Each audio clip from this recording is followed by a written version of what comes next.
Memang ini sudah dipastikan akan sangat mendukung nanti kinerja dari Krakatau Steel dan juga memenuhi kebutuhan baja di dalam negeri, Pak Simil. Tapi kalau kita lihat dari sisi kebutuhan baja di dalam negeri sendiri, sejauh ini seberapa besar sih dengan kita tahu pemerintah juga terus membangun, kemudian terus menggenjot lagi pembangunan infrastruktur?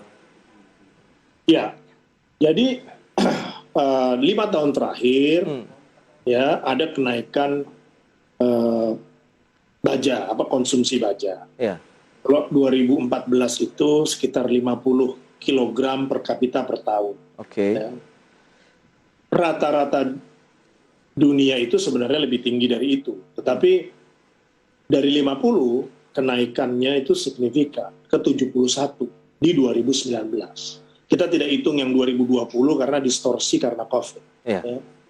2019 71 kg per kapita per tahun, ya. Dan saya yakin ke depannya akan semakin meningkat seiring dengan perkembangan infrastruktur, pembangunannya, dan juga dengan membangunnya industri. Kenapa Korea bisa 1.400 kg per kapita per tahun? Karena industrinya maju. Ya.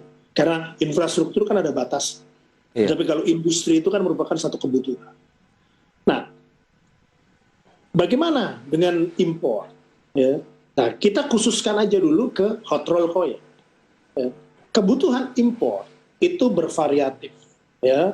Kalau kondisi normal sekitar 4,5 juta ton. Oke. Hanya hot roll coil.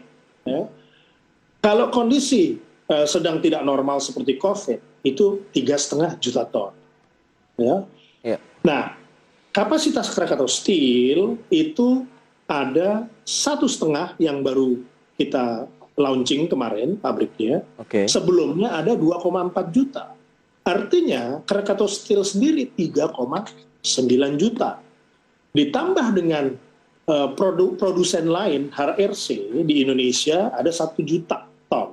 Sehingga 3,9 ditambah 1 juta artinya 4,9 juta ton. Baik. Nah, kalau kita melihat kebutuhan yang hanya 3,5 sampai 4,5 juta ton, sudah terpenuhi.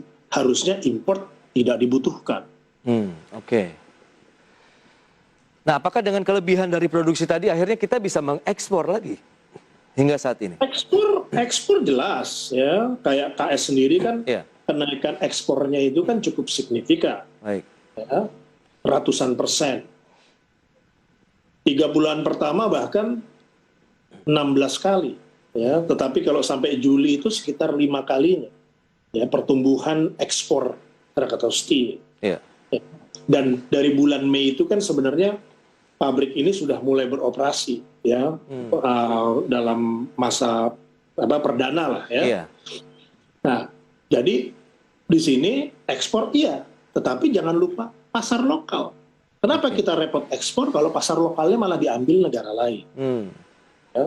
Nah, tentu di sini ya yang saya sampaikan di depan bahwa ada kepentingan trader, kepentingan industrialis.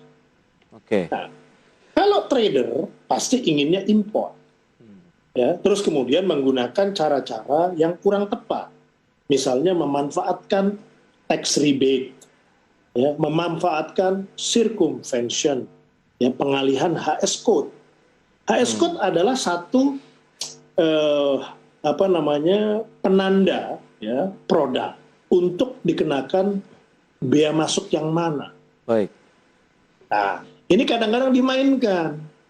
Bea masuknya itu diganti dengan yang bea masuknya 0. Oke. Ya, namanya circumvention. Nah, yang begini-begini harus diberantas. Bersaing secara fair adalah hal yang harus dijamin dalam kelangsungan usaha di Indonesia. Kita tidak boleh anti impor. Ya. Impor itu pasti ada, tetapi harus mengikuti cara-cara yang baik. Oke. Ya.